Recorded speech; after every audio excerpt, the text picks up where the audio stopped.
Philosopher Karl Popper articulated this idea in The Open Society of Its Enemies, writing, "Most direct moral appeal for help, while there is no similar cause to increase the happiness of a man who is doing well anyway." For Popper, alleviating suffering is not just important, it's morally urgent. Negative utilitarianism builds on utilitarianism, which seeks to maximize well-being. But unlike traditional utilitarianism, it prioritizes preventing harm over promoting happiness. The reasoning is clear. Suffering is more impactful than pleasure. While joy might brighten a moment, pain, especially intense or chronic, can dominate a life.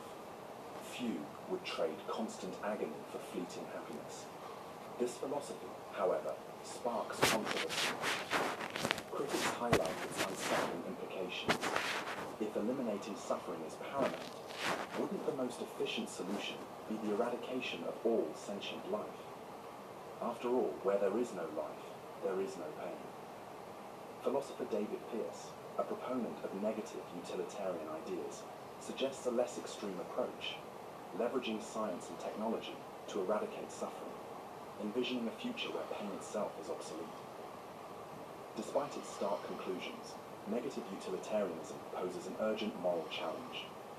In a world rife with preventable suffering, hunger, disease, war, shouldn't reducing pain outweigh the pursuit of happiness? It forces us to ask, what if true morality lies not in how much joy we create, but in how much suffering we prevent? And isn't that the part of life most in need of our attention? Determinism. Every decision you've ever made, what you ate for breakfast, who you've become, might not have been a choice at all. Determinism argues that every action, thought, and event is the inevitable result of prior causes, making freedom an illusion. The idea dates back to ancient philosophy, but 18th century mathematician Pierre-Simon Laplace captured its essence with his concept of Laplace's demon.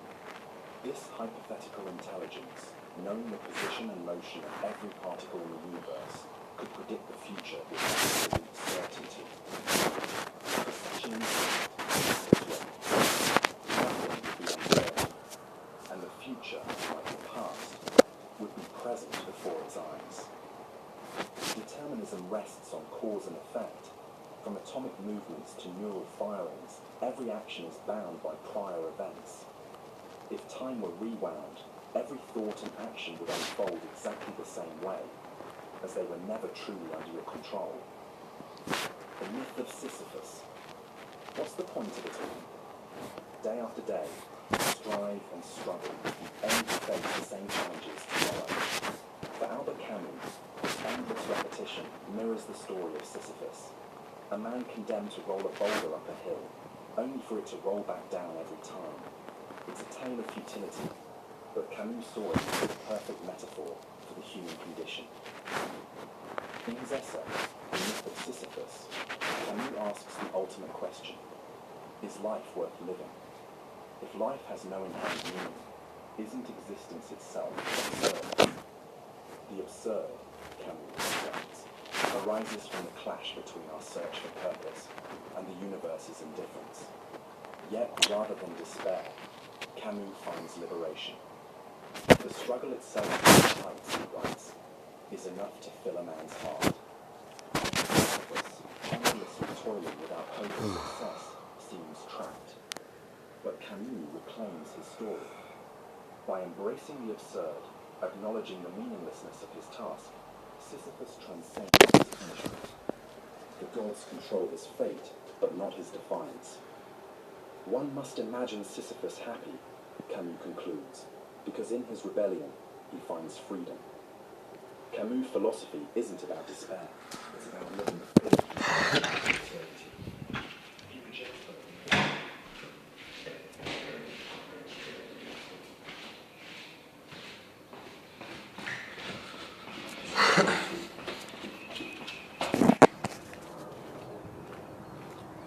lying informant up the street.